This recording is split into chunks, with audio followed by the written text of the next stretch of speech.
Fala, galera do podcast Café com Mago. Galera, eu sempre falo isso, mas ultimamente nossos episódios vêm sendo muito especiais.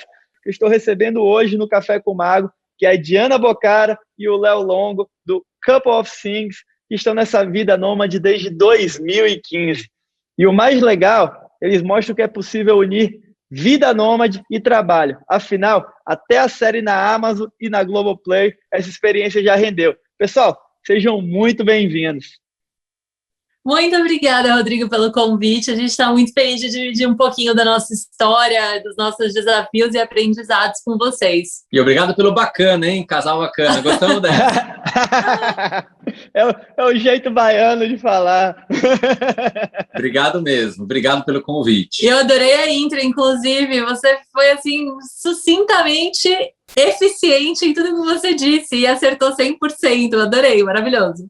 Bom, maravilha. Pessoal, e para a gente começar, eu já vou de cara aqui com minha maior dúvida. Faz 6 anos que vocês vivem essa maneira nômade, né? Vocês vivem de uma maneira nômade. Me conta como é essa experiência e de onde veio essa vontade, como é que tudo surgiu. Rodrigo, primeiro, eu acho que tem algo muito importante que eu acho que para a maioria das pessoas, quando ouve falar em nomadismo, parece ser aquele mundo ideal, até uma utopia, né, de viver assim. Só que para a gente tem algo que veio antes. O nomadismo foi uma ferramenta para a gente chegar lá. E o que é esse algo antes? A gente, em 2014, até 2014, a gente trabalhava na área de televisão. A gente trabalhava como diretor, de programas de TV, e a Diana como produtora. Tá. E aí teve uma viagem que a gente fez de férias para o sul dos Estados Unidos, fazendo a Rota da Música, passando por Nashville, Memphis, Clarksdale, New Orleans. Pô, e quando a gente voltou dessas férias... Mas é demais essa viagem. Essa viagem todo mundo que gosta de música tem que fazer. E aí, quando a gente voltou dessas férias, a gente voltou com uma carência de estrada, que você sabe bem como é. E a gente falou também... E a gente estava um pouco descontente com a forma como a gente vinha trabalhar. Como a gente vinha trabalhando, que era num processo de produção, numa linha de produção industrial na televisão. A gente estava sentindo falta de fazer coisas mais autorais, fazer arte. E a gente falou assim, vamos tentar fazer um projeto nosso, autoral, do zero? Só a gente viajando pelo mundo? Então, a gente fez essa primeira série, que é a que você falou que está no Globoplay, que é A Volta ao Mundo em 80 Videoclipes. E para realizar, a gente tinha que estar na estrada, a gente tinha que ser nômade, porque não dava para ficar com a casa em São Paulo e passar quase 2 anos da vida viajando. Que dinheiro que sustenta isso? Não tem como, é muito custo fixo. Exato, então a gente abriu mão da casa fixa e falou assim, simbora se entregar para essa estrada aí. Foi assim que tudo começou. Oh, que bacana. E aí vocês fizeram o quê? Vocês venderam os bens de vocês e partiram? Foi basicamente isso. A gente vendeu tudo que a gente tinha. A gente fez uma mala de 23 quilos cada e uma malinha pequenininha de mão com os equipamentos. E a gente foi para passar 1 ano e meio na estrada. E aí a gente... aí ao longo do caminho muitas coisas foram acontecendo, foi um projeto super bonito de videoclipes e a gente foi conseguindo patrocínios e parcerias ao longo do caminho, só que aí quando a gente voltou dessa viagem, a gente não quis voltar a ter uma casa. A gente viu muito valor em ficar cada hora num lugar diferente, conhecendo pessoas diferentes, então a gente falou, vamos continuar assim, e aí desde que a gente voltou, que foi 2016, né, a gente continua indo. Como nossas séries, Rodrigo, fala de encontros artísticos com pessoas muito distintas, de lugares muito diferentes, a gente percebeu que continuar na estrada era importante, sabe? Para a produção artística do nosso trabalho mesmo. Pô, perfeito. E tomar essa decisão de fazer algo que vocês gostam e ver o projeto, né, ver o trabalho sendo realizado e reconhecido, isso aí é bom demais, né?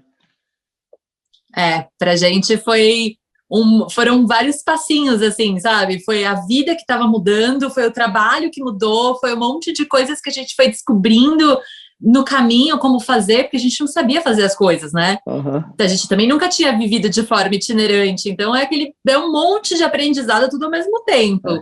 Exato, tanto com relação à vida sem parar num lugar, quanto as coisas que a gente tem que ter, sabe?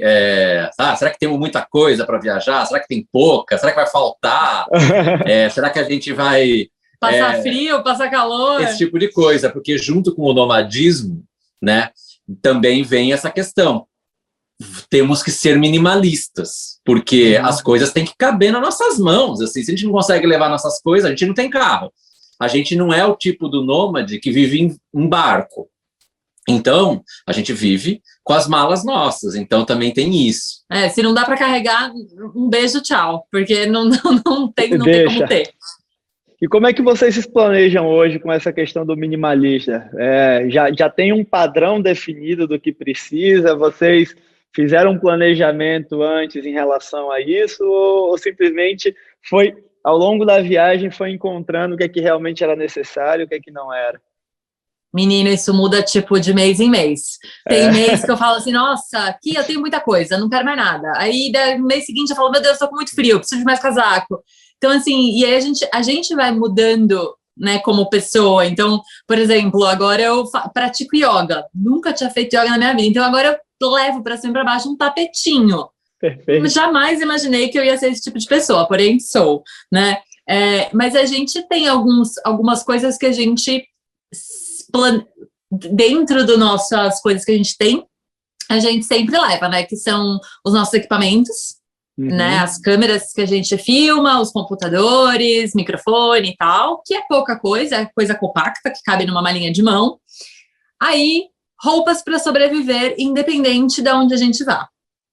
Às vezes, por exemplo, a gente está agora no inverno, né, já estamos quase no inverno, e a gente está no Rio Grande do Sul, que faz muito frio. Só que quando a gente veio para o Rio Grande do Sul, era dezembro e era calor. E a gente não imaginou que a gente ia ficar aqui tanto tempo. Se eu soubesse que eu ia passar o inverno no Rio Grande do Sul, eu teria trazido muito mais casaco, mas eu não sabia. Porém, então, estou usando tudo que eu tenho de quente, um em cima do outro. Mas mais do que quantidade dos itens, a gente tem uma limitação que é o peso das malas, né? Então, como a gente não paga e não quer pagar taxa de bagagem por estar levando peso a mais, que é muito caro, a gente se limita ao peso que pode despachar, que é 23 quilos nas malas. Então, esse é o nosso limite. Então, para qualquer coisa que entra, algo tem que sair para o peso não mudar. Mas sabe que a gente aprendeu, Rodrigo, ao longo do caminho, que existem coisas que são eficientes para a nossa vida. Eu acho que é muito mais do que quantidade, né? É mais realmente a coisa do qualidade versus quantidade. Às vezes é muito melhor você ter um casaco muito maravilhoso, um único, que te esquenta, que é fácil de levar, que é levinho, do que ter um monte de opções, né? Então, tudo isso vai desde as coisas que a gente tem de produtos de beleza, de higiene, a equipamento e a roupa mesmo, que é basicamente o que a gente carrega com a gente. É o que vai trazer eficiência para o nosso dia a dia e vai caber dentro da mala. Perfeito. E isso eu acabo fazendo muito também, no sentido de que tem coisas que eu tenho, que eu já comprei há muitos anos atrás, mas que é tão bom, é tão eficiente, que eu acabo usando desde sempre. Minha esposa brinca comigo dizendo que parece uma farda. mas é isso, parece, né? farda, mas tá quentinho. Exato, Exatamente. mas é funcional. Exatamente. Pessoal, vou até aproveitar o gancho, então. Vocês comentaram mais cedo em relação aqui nesse projeto de vocês, quando vocês começaram a rodar aí o mundo, vocês foram conseguindo patrocínio para o projeto. Como é que foi essa jornada? Vocês desde o início já viajaram com esses patrocínios definidos? Vocês inicialmente começaram o projeto com o dinheiro de vocês e ao longo do tempo foi conseguindo? Como é que vocês foram levando essa vida aí ao longo desse tempo todo? Olha, É uma história, viu? Mas resumindo bastante a ópera, Rodrigo, porque é uma longa história. Mas a gente ficou, quando a gente teve a ideia de fazer a volta ao mundo, né? Logo que a gente voltou da viagem de Nashville, a gente falou, beleza, vamos buscar patrocínio. Só que nós dois nunca fomos de áreas comerciais. A gente trabalhava atrás das câmeras. É artística. A gente é do artístico, a gente nunca foi a pessoa que sai batendo na porta para vender projeto. E a gente ficou 6 meses, 7 meses, mais ou menos, mandando o projeto, indo em reunião, assim, reunião atrás de reunião, e toda reunião as pessoas falavam a mesma coisa pra gente. Nossa, que projeto incrível! Mas, assim, vocês têm certeza que vocês vão conseguir fazer? Vocês dois? Lembrando, só um parênteses, que esse projeto era a primeira vez que uma equipe de gravação ia sair pelo mundo para filmar videoclipes com bandas locais. Então, a cada país ou cidade que visitasse, filmava um clipe oficial dessa banda. Então, esse era o projeto. Durante 80 semanas, eram 80 videoclipes, sem voltar para o Brasil, tipo, numa tacada só. Aí, depois de 7 meses ouvindo não atrás de não, porque ninguém acreditava que a ideia ia dar certo, porque realmente era uma ideia meio megalomaníaca, a gente desistiu do projeto. Em dezembro de 2014, a gente desistiu. E aí, em janeiro, a gente falou, não, a gente não pode desistir. A gente já investiu muito tempo, a gente já investiu... Esse projeto já era real, a gente já visualizava ele inteiro. E a gente falou, quer saber? Foi nesse momento que a gente resolveu vender tudo que a gente tinha, pegar todas as economias que a gente tinha, juntar isso, e não era suficiente para bancar a nossa volta ao mundo, que basicamente consistia em habitação, né, moradia, transporte, alimentação e só, né? Basicamente era esses custos. Mas, às vezes é em pound, às vezes é em dólar australiano. Exatamente. Né? Fica um pouquinho complicado, fora as passagens aéreas. Então, a gente falou, quer saber? Vamos começar com o dinheiro que a gente tem. Porque se a gente não começar, a gente nunca vai saber se a coisa vai dar certo ou não. E no que a gente resolveu começar, a gente deu start no projeto, as marcas, muitas, inclusive, que a gente tinha abordado, que tinham falado não pra gente, começaram a falar sim, e a gente começou a fechar parcerias.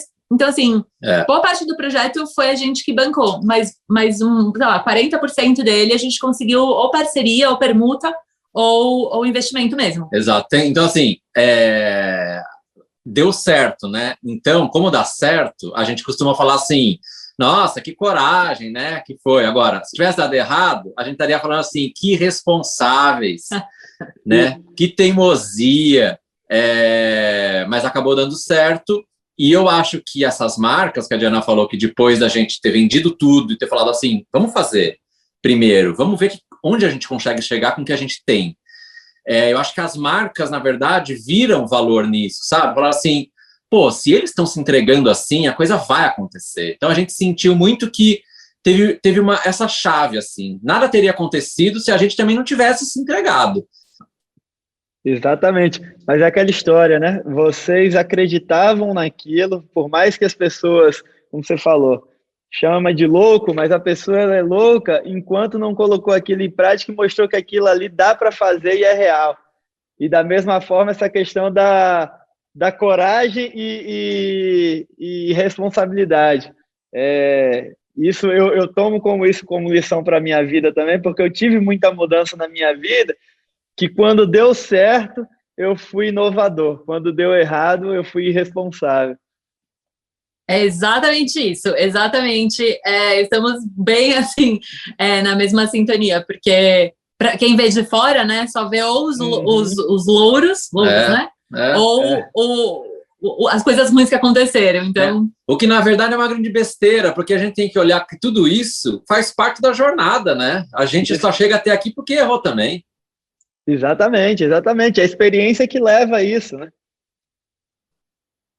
Num trabalho que a gente diria que é normal para a sociedade, durante nossa jornada de trabalho também tem pontos positivos e negativos ali ao longo da jornada, mas como o pessoal já está tão acostumado com aquilo, então não vê diferença. Exato, que a gente só pode arriscar nas coisas que vão dar certo.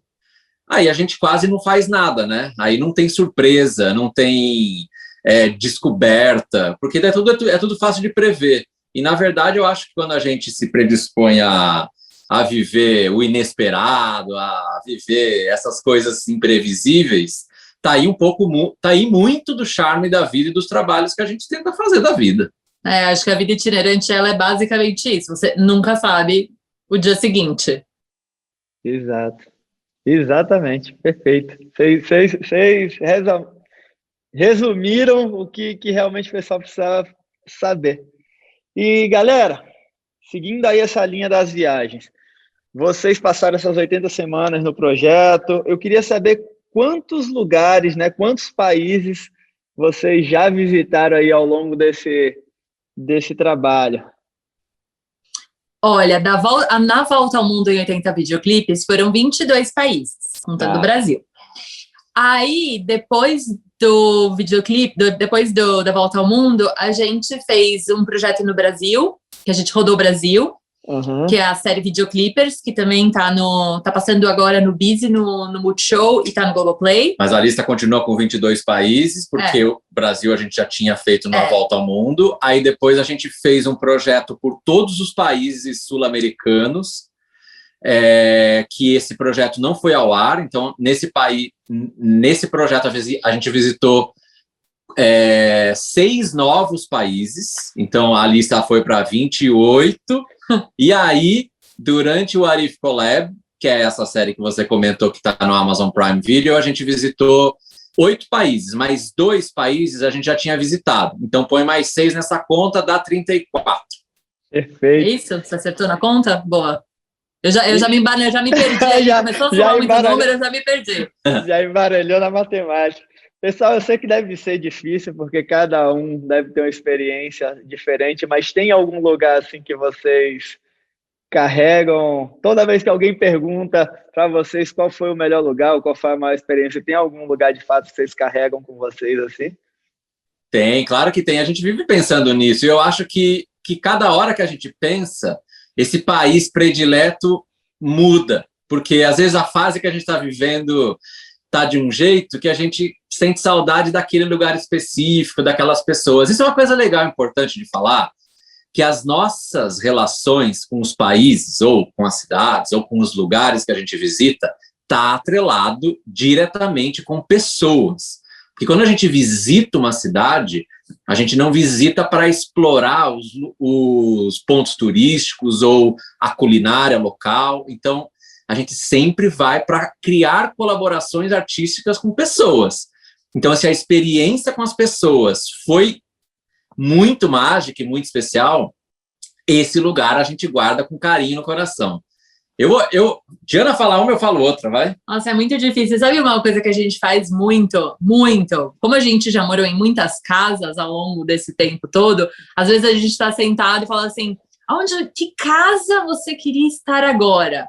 Aí a gente fica, eu queria estar na varanda da casa de Nashville. Ou, eu queria estar tomando um café na cozinha da tal casa. E a gente fica fazendo muito isso também, porque as casas viram pessoas pra gente, né? A gente tem uma relação muito íntima com cada lugar que a gente vai.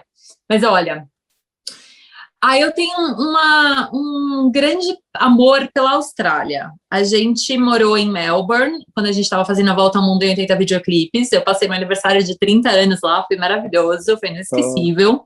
E a gente foi para Hobart, que é na ilha da Tasmânia, durante o Arif Collab.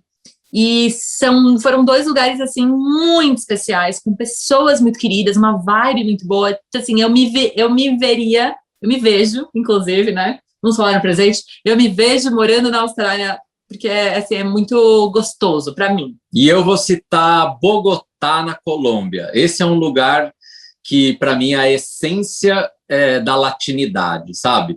A gente aqui do Brasil fala assim, a gente é latino, a gente tem o sangue latino. Assim, quando a gente vai para a Colômbia é que a gente entende o que é ser latino de verdade. E eu falo isso em todos os sentidos, não só pelas pessoas, pelo jeito de ser, mas também pelo ambiente, pelas cores, pela diversidade. Então, pela gastronomia. Pela gastronomia também, óbvio. Então, esse é um lugar pelo qual eu sou apaixonado. Mas a gente tem um grande crush, assim, uma grande paixão por muitos países asiáticos, como Coreia do Sul, como Singapura. Era só um, o Rodrigo então, falou. Hong Kong. Foram países assim que deixaram a gente, cidades, né, que foram as cidades que a gente foi, que deixaram a gente completamente enlouquecidos, assim, apaixonados, querendo voltar e ficar mais e mais e mais tempo. Uau. Pessoal... É difícil, Rodrigo, resumir. É difícil resumir. Você sabe. E o engraçado de ouvir vocês falando isso é porque muitos dos lugares que vocês falaram, eu me conecto. Por exemplo, Bogotá.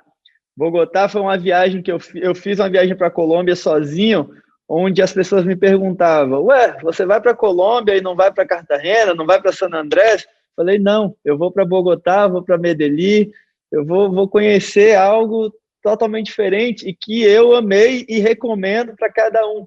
Da mesma forma, quando você fala em Melbourne, eu fiz uma viagem, minha esposa ela já morou na Austrália no passado, e aí a gente foi visitar amigos que moram lá, e cada cidade que a gente parava, a gente se perguntava, e aí, qual desses lugares daqui a gente moraria? E todos. A Austrália é encantadora. É muito lindo, assim... Enfim, mas é isso, assim, a gente fala esses, mas aí você começa a pensar nos amigos, e aí você fala, ai, mas e tal, a gente tem muitas pessoas que a gente voltaria para os lugares só para ver aquelas pessoas, não é para comer, não é para ver lugar, é para ver aquelas pessoas e com vacina abraçar todo mundo. Agora, me bateu aqui uma inveja boa da sua viagem para Medellín, que esse é um destino que eu sou louco para conhecer e para viver por um tempo. É isso aí, Léo. Quando a gente conhece de fato a Colômbia, que a gente vê a latinidade que é lá, né? E um ponto engraçado também que vocês estavam comentando em relação a pontos específicos que relembram a viagem. Eu lembro de uma viagem que eu fiz para a Tailândia, onde em Bangkok, todo dia tinha uma pessoa que ficava perto do nosso hotel que vendia watermelon juice, que nada mais é do que melancia batida com gelo, mas que era tão gostoso que todo dia eu tomava e de vez em quando eu falo, poxa, eu quero voltar para a Tailândia só para tomar aquele watermelon juice. Então, são coisas pequenas, mas que remete àquela saudade, à nostalgia para a gente, né? Totalmente. A gente se identifica 100% com o seu suco de melancia. Pessoal, e outra coisa, vocês estão viajando aí o mundo inteiro, já viajaram o mundo inteiro, provavelmente vocês já acumularam muitas milhas, né? Sim. Me conta um pouquinho em relação ao entendimento de vocês sobre esse mundo das milhas. Vocês aproveitam parte dessas milhas que vocês ganham para utilizar nas viagens? Como é que vocês fazem? Olha, quem é o rei das passagens aéreas, que faz todos os nossos translados, é o Léo. Ele pode falar, porque eu sou zero esquerda das milhas. Inclusive, aprendo com você como melhorar a minha ignorância para o que fazer com milhas. Não, a gente usa demais. Então, lembra que nossos gastos com cartão de crédito são altos, porque a gente fica em Airbnb e numa viagem dessa, pagando em pound, pagando acomodação em lugares que são extremamente caros, a gente acaba acumulando muita milha com cartão de crédito, que é, na verdade, nossa principal fonte de acúmulo de milhas. Uhum. E a gente usa direto para fazer as viagens. Teve, por exemplo, a Volta ao Mundo em 80 videoclipes, que eu acho que 15% ou 20% das passagens aéreas que a gente gastou foi com milhagem. Outra coisa que para mim e para a gente descobriu isso faz 2 anos, a gente tem usado sempre, que além das milhas, o cartão de crédito também tem o seguro saúde também. Então, viagem, então né? São as duas coisas que a gente usa muito com o uso de cartão de crédito, Rodrigo. Perfeito. Tem vantagens do cartão de crédito que às vezes as pessoas elas nem conhecem e acaba pagando mais por isso, né? É igual, por exemplo, o cartão de crédito também te dá benefícios no seguro do carro, do aluguel do carro. Então, às vezes a gente acaba pagando o mesmo seguro duas vezes. E fora benefício, a depender do cartão de crédito também em relação à própria comodidade nos voos, né? Vocês, quando viajam, vocês utilizam o cartão de crédito do Brasil ou vocês têm algum cartão internacional, cartão internacional que eu digo de algum banco internacional, alguma coisa do tipo? Usa do cartão de crédito vinculado à conta brasileira. A conta brasileira, né? Exatamente. E outra coisa legal de comprar as passagens por milhas também são essas facilidades que a gente tem tem muitas companhias diferentes na forma de política de marcação de assento, dessas coisas. E isso é uma coisa legal, a gente gosta de sentar junto, a gente gosta de sentar na janela, porque na janela a gente vai gravando muitas coisas de chegada e saída dos países. Então, quando está com milhas, normalmente, comprando com milha, a gente sempre consegue marcar assento com antecedência e tudo mais. Exato. E fora que quando você viaja bastante também, você começa a ter um status nos programas de fidelidade, né, para poder aproveitar cada vez mais os benefícios. Exato. Agora, ainda bem, é uma coisa que eu fico pensando, ainda bem que a gente não tem milha para vencer nessa pandemia, viu? Porque ia ser uma tristeza. Você teve muita milha vencendo na pandemia? Não. Aí eu consigo hoje utilizar várias estratégias que a gente consegue usar as milhas não só para as viagens. Então, eu consigo jogar isso para outras formas, né? E o bacana também, não é tão bacana assim por conta da pandemia, mas é que as companhias aéreas elas estenderam os prazos das milhas justamente para você poder utilizar mais na frente. Que bom, né, gente? Pelo menos ajudando a gente em alguma coisa. Eu nem sabia, tá vendo? Então, se estivesse vencendo milha minha agora, eu ia estar feliz porque ia poder usar no que vem. Isso, exato. Fora que quando está próximo de vencer, você pode jogar e emitir a passagem lá para frente, mesmo assim você Exato. Viajando. O problema é que a viagem ela tem que ser programada com muita antecedência e isso aí se torna mais complicado. E pra gente ainda, que quando a gente filma séries, né, a gente fica 10, 15 dias num lugar e a gente faz os bilhetes de uma vez só, 8 destinos, casando certinho a chegada e a saída dos lugares. Então é uma logística complicada para a gente fazer assim a longo prazo. No Arif Collab foi assim, né? Na Volta ao Mundo não foi. Na Volta ao Mundo foi meio que ao longo do caminho mesmo. Legal. Pessoal, inclusive, aí isso já limita um pouco mais, mas talvez um futuro projeto de vocês, que inclusive era algo, não, né? É algo que eu ainda vou fazer com minha esposa e minha filha, que é a nossa viagem de volta ao mundo também, mas é uma viagem de volta ao mundo com um bilhete chamado Bilhete de Volta ao Mundo, que é o bilhete da Star Alliance com milhas, e que eu queria mostrar para quem me acompanha como é todo o planejamento, como é essa viagem, é fazer eu, minha esposa e minha filha, que no período da viagem, que seria agora em setembro, estaria com 1 ano e 2 meses, mas que só vai acontecer isso provavelmente ano que vem. Mas é bacana porque quando você usa as milhas para essa passagem, ela sai... Lógico, sai de graça se você já tem essas milhas, mas se você utiliza as estratégias para adquirir essas milhas, ela sai infinitamente barata e você consegue escolher os países. É lógico que tem um planejamento, mas é uma dica também. Nossa, que inveja. Vai ser delicioso isso. Não, quando a gente filmou a série Arif Collab, como eram 8 destinos, e era a quantidade de destinos que cabia dentro do ticket Round the World, né, que é o nome, eu acho, do ticket, a gente chegou a cotar, mas aí por um outro motivo, como a gente tinha uns lugares muito distantes, que não conseguia ir, a gente resolveu comprar um por um. Mas essa é uma coisa que a gente sempre tem em mente, assim, porque realmente parece ser muito vantajoso. Isso. E só é vantajoso com milhas, tá? Porque, assim, eu fiz uma cotação uma vez, né? Que foi exatamente do meu roteiro. Esse roteiro ele ia dar algo em torno de R$70 mil a passagem aérea. E com milhas, usando as estratégias com milhas, sairia de 7 a 8 mil reais. Então, assim, algo em torno... Isso eu estou considerando sem as taxas de embarque, 70 mil sem taxa, 7 mil sem taxa. Então, daria em torno de 10% o valor da passagem, mas só realmente se for com milhas. Fora isso, a melhor coisa é fazer como vocês fizeram, realmente separadinho, porque senão acaba saindo muito, muito mais caro. Tem uma coisa que a gente lamenta, porque às vezes a gente pega umas companhias que não fazem parte de programa global nenhum, e aí a gente perde valor de milha acumulada, né? Por exemplo, pega um voo de Melbourne para... que Melbourne para Hobart tem Virgin e tal. Mas sei lá, às vezes a gente pega uns destinos meio perdidos, assim, que aí fala assim, essa aí é milha perdida. Pega uma Jetstar, né?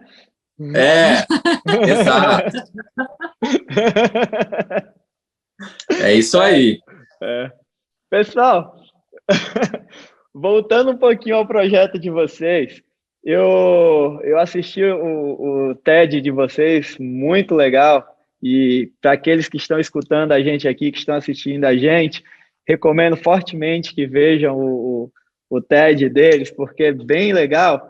E o que eu mais achei interessante, que foi essa questão do seu projeto, do projeto de vocês, o What If Collab, foi a confiança que as pessoas tiveram em vocês quando vocês simplesmente entraram em contato com eles e que eles resolveram encontrar com vocês. Eu vi que algumas pessoas foram sozinhas, outras foram acompanhadas. Conta um pouco sobre essa sensação, né, daquele primeiro encontro, a reação das pessoas. Quer falar? Vai, amor. É engraçado, a gente foi um momento, um clique que deu na gente, assim, em 2019, quando a gente leu uma pesquisa global que chama Relatório Mundial da Felicidade. Sai todo março, todo ano, e é basicamente um ranking dos países mais felizes do mundo. E a gente leu lá, em 2019, que pela primeira vez, essa pesquisa estava colocando como um dos critérios para avaliar se um país é muito feliz ou não, que é o nível de confiança que você tem nas pessoas ao redor. Mas quando eu falo pessoas ao redor, não é só pessoas que a gente conhece, amigo, familiar, mas é também desconhecido, é o vizinho que você nunca fala, é a pessoa que passa na calçada do seu prédio, da sua casa. Então, quando as pessoas confiam nas pessoas que estão ao redor, ela é mais feliz. E a gente pensou naquilo e falou, pô, é verdade isso, né? A gente sabe isso. Quando a gente viaja e sai filmar nossas collabs artísticas pelo mundo, a gente se sente mais seguro quando confia nas pessoas que a gente conhece. E aí a gente falou assim, vamos colocar isso em prova? Vamos fazer uma série para provar que isso é verdade mesmo?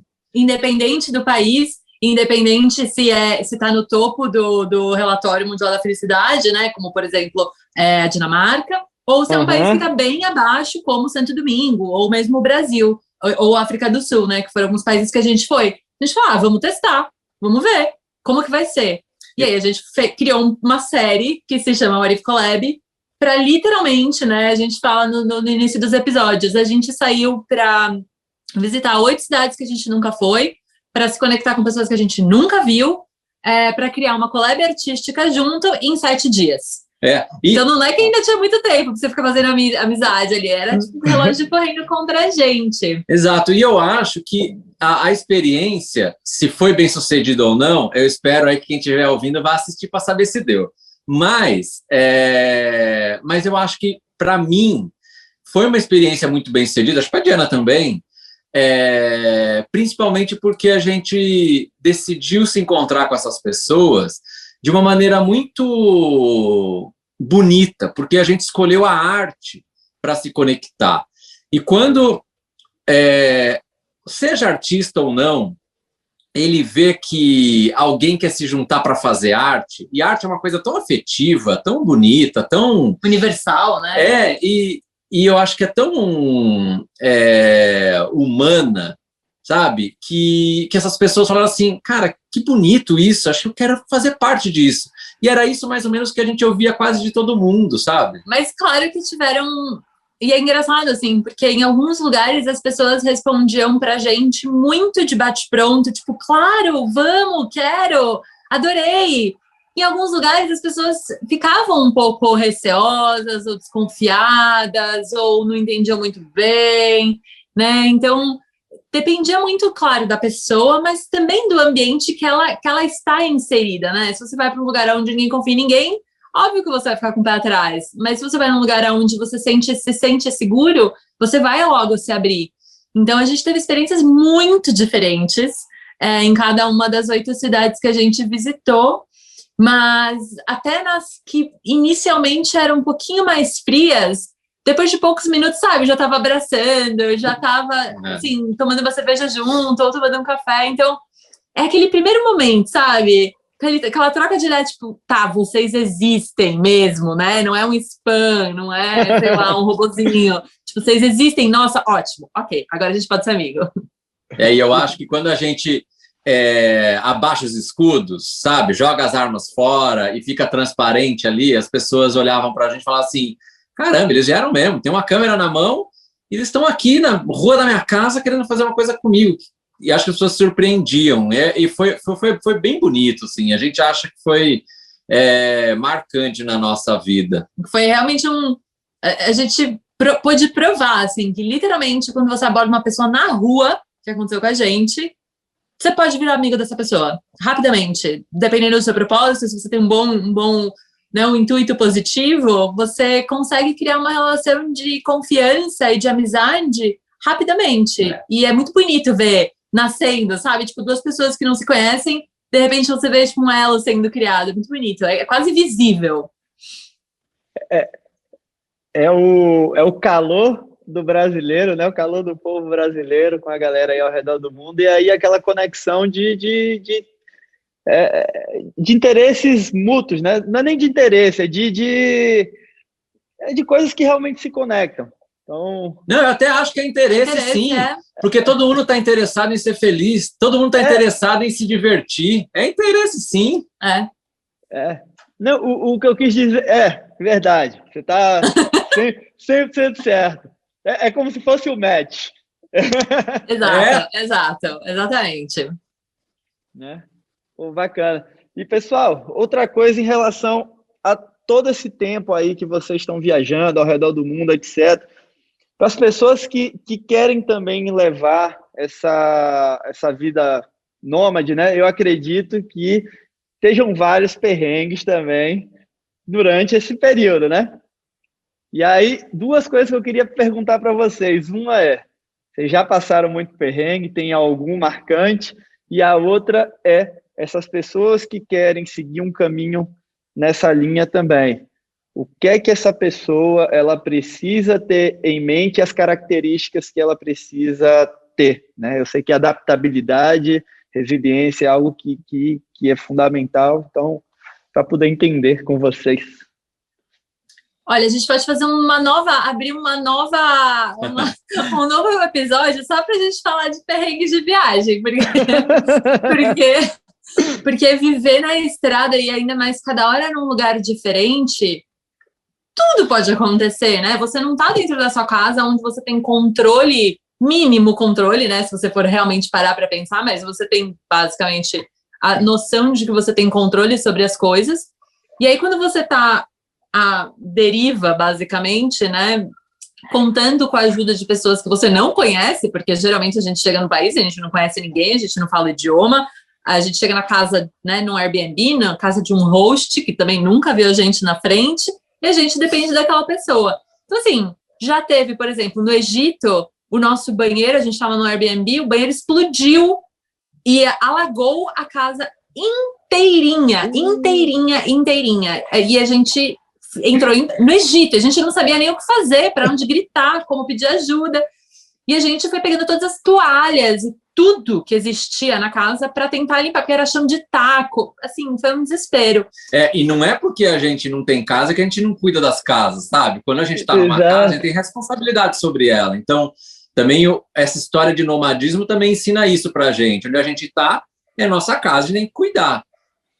Não, já teve também na Irlanda, em Dublin, a nossa casa tinha uma questão, sei lá, um probleminha técnico com o chuveiro, e tava um frio desgraçado, era quase o ápice do inverno, E aí teve um belo dia que era um dia de gravação e tal, e assim, literalmente o chuveiro desistiu de funcionar e a gente passou a tomar banho, a gente enchia as panelas de água, fervia a água e ia cada um com as suas canequinhas para tomar banho de água quente dentro do chuveiro, assim. E teve perrengue também relacionado à passagem aérea, por exemplo, e visto também. A gente teve em um dos projetos que a gente estava saindo de Seul, na Coreia do Sul, e indo para Melbourne, na Austrália, e o visto da Diana para a Austrália tinha saído, a gente aplicou juntos, é tudo digital, né? E aí o meu, eu não tinha recebido o meu ainda, de confirmação. Eu falei assim, acho que é algum problema, sei lá, de sistema, porque a gente aplicou junto, da Diana chegou e era bem na época do Natal. Natal, Ano Novo, e aí, tanto na Austrália quanto na Coreia, os feriados, especialmente na Austrália, que era quem estava emitindo os vistos, tinha um monte de feriados, assim, em dezembro, um atrás do outro, tipo, no começo de dezembro, e a gente não sabia, né, e a gente foi, obviamente, descobrindo quando as coisas iam demorando. E aí a gente falou, quer saber? Vamos para o aeroporto. Vamos para o aeroporto, a gente fala com a companhia aérea, eles resolvem tudo. Aquela coisa, jeitinho brasileiro, né, a gente reza, pede, pelo amor de Deus, para os coreanos deixarem a gente embarcar. E aí, a gente chegou na cabine na cabine não, a gente chegou no guichê da companhia aérea e falou assim, olha, esse é o problema. Eles consultaram e falaram assim, não, vocês não podem embarcar. E aí, a gente não conseguia embarcar. Era dia 24, né? Era dia 24 de dezembro, aquele Natalzão, ó, maravilhoso. Que presente de Natal. E aí, nômades, não tem casa, vai para onde, né? A casa que está alugada em Melbourne, a gente vai ter que se desfazer e tentar conseguir prorrogar e ter o dinheiro de volta. Não temos lugar para ficar em Seul. E aí? Então, esse foi o perrengue. A gente ficou no aeroporto, abriu o computador. Ficamos lá tentando achar um Airbnb que desse para entrar no mesmo dia, não tinha, nossa, assim. Mas a gente já viveu de tudo um pouco, desde o clássico de dormir no aeroporto, porque é mais barato e vai dar mais certo do que a gente sair e voltar. Mas eu acho assim que quem pensa de alguma forma ou tem a vontade de viver de forma itinerante, né? Eu acho que foi exatamente, a pessoa tem que ter exatamente isso que você falou, ela precisa já saber que a vida dela vai passar por constantes desafios diários, seja fazendo um café e não tendo como o coador, sabe? Coisas muito pequenas da rotina, até coisas muito maiores, como não conseguir embarcar para um lugar, ou não ter onde ficar, e ter a compreensão de que essas situações irão acontecer e tá tudo bem, não é o fim do mundo. Eu acho que é o primeiro passo, é entender que essas coisas vão acontecer e que faz parte da história que você está vivendo, né? Exato. Eu acho que... E tem uma outra coisa que é a vida, quando a gente tem um lugar fixo, uma rotina, ela é mais fácil de ser definida como planejamento doméstico mesmo. E nessa vida em que a gente troca, cada hora está num lugar, às vezes essas previsões podem lascar a gente. Então, tem que estar muito esperto, ter muito controle dessas previsões, dos gastos, porque senão isso pode afetar demais o orçamento também. Uma coisa que, por exemplo, a gente estipula orçamento. Então, a gente só pode gastar até tanto em moradia, até tanto de alimentação e até tanto de transporte. Tem um dia que gasta mais? Tem, saiu para jantar, pediu um vinho, beleza. Então, na semana seguinte, a gente precisa equalizar essa conta. Então, isso também é muito importante. Mas o que é uma vantagem, porque se a gente tem vantagem de no mês que vem gastar bem menos do que esse, é ótimo, né? Exato, né? A gente vive com essa flexibilidade de orçamento, que é muito legal, mas eu acho que são essas coisas as mais importantes. E assim, e querer viver desafios. É vontade, sabe? É querer viver experiências diferentes e querer viver desafios, porque é isso que vai acontecer. E é muito gratificante você ver o quanto você cresce como pessoa a cada desafio e a cada barreira que você vai ultrapassando numa vida em que o tempo inteiro você está administrando dificuldades e problemas e aventuras, sabe? É isso. Mar tranquilo não faz marinheiro. Perfeito, exatamente. Mar tranquilo só deixa o cara acomodado. E achando que está fazendo muita coisa. Exatamente. Mas essa questão que vocês comentaram em relação a cada mudança, né? E principalmente essa questão orçamentária, a pessoa realmente ela precisa ter isso na marca. Como você falou, tem dias que está gastando em libras, tem dias que está gastando em euro, tem dias que está gastando em dólar, e o câmbio está mudando o tempo inteiro, e se a gente não se planeja, né? O bom é quando você sai de libras e vai passar uma temporada na Ásia. Aí é o melhor do mundo. Exato. Se a Ásia não for Singapura, hein? Porque senão... Nossa, se não senão for você tá Japão, se lascado. não for Singapura, né? É. Mas sabe que no próprio Brasil você tem essa mesma diferença, por mais que você esteja fazendo, né, lidando com R$1 em todo lugar, em São Paulo é um custo de vida, no interior é outro, no interior da Bahia vai ser outro completamente diferente, a gente sente isso, então a gente também faz muito isso, a gente vai, no inverno, a gente vai para lugares, teoricamente, que são baixa temporada, a gente vai para Florianópolis, porque o custo de vida lá é muito mais baixo, então a gente fica fazendo esses jogos também para onde a gente vai, que vai ser legal a qualidade de vida e um custo de vista baixo. Então a vida boa, ela é até a primeira página. Depois a gente vê que, na verdade, para manter uma vida dessa equilibrada, né, fechando sempre bem, exige muito mais estudo e tudo mais. Com certeza, tudo é disciplina. E, pessoal, para a gente finalizar aqui, vocês que já conhecem muita coisa, vocês que já passaram por muitas experiências, tem ainda algum lugar no coração de vocês, aí na cabeça de vocês, que vocês não conhecem e querem conhecer, e tem algum planejamento para isso? Eu já vou responder direto minha pergunta. Nossa, o Léo, minha resposta é Medellín. Mas o Léo tem Medellín e tem mais uma bela listinha, né? Tem uma bela lista, mas tem que falar um. Para mim é Japão. Eu gosto muito de chegar em lugares que eu realmente não entendo nada do que está acontecendo ao meu redor. Nada. E que ninguém me entende também e que eu sou um ET. Então, assim, eu gosto de lugares assim. E o Japão é um que eu tenho certeza que eu vou ficar maluquinha, assim. Eu já fiquei louca na Coreia, mas a gente quer, né, num futuro muito próximo, fazer uma segunda temporada de What If Collab. Então, nessa segunda temporada de What If Collab, alguns destinos a gente já está namorando. Sim. Porque a gente quer muito conhecer, e Japão é um deles, né? Japão é um deles. Ou Taiwan, também é outro lugar que a gente quer ir. Taiwan é um lugar que a gente também, por pesquisa, é apaixonado. A gente gostou muito de Singapura, gostou muito de Hong Kong. E Taiwan tem muito desses dois lugares, com mais de China, com mais de Seul. Então é um lugar que a gente já gosta bastante. Bacana. Tenho certeza que vocês vão aproveitar muito, que vai ser uma experiência incrível. Japão eu ainda não conheço, Medellín eu posso falar com propriedade que realmente coloca na lista de vocês, porque vale super a pena. Pessoal, queria agradecer mais uma vez por aceitar o convite e dar essa aula aqui para a galera que nos assistiu hoje, que está nos escutando hoje. Muito obrigado, de verdade, Léo. Muito obrigado, Diana.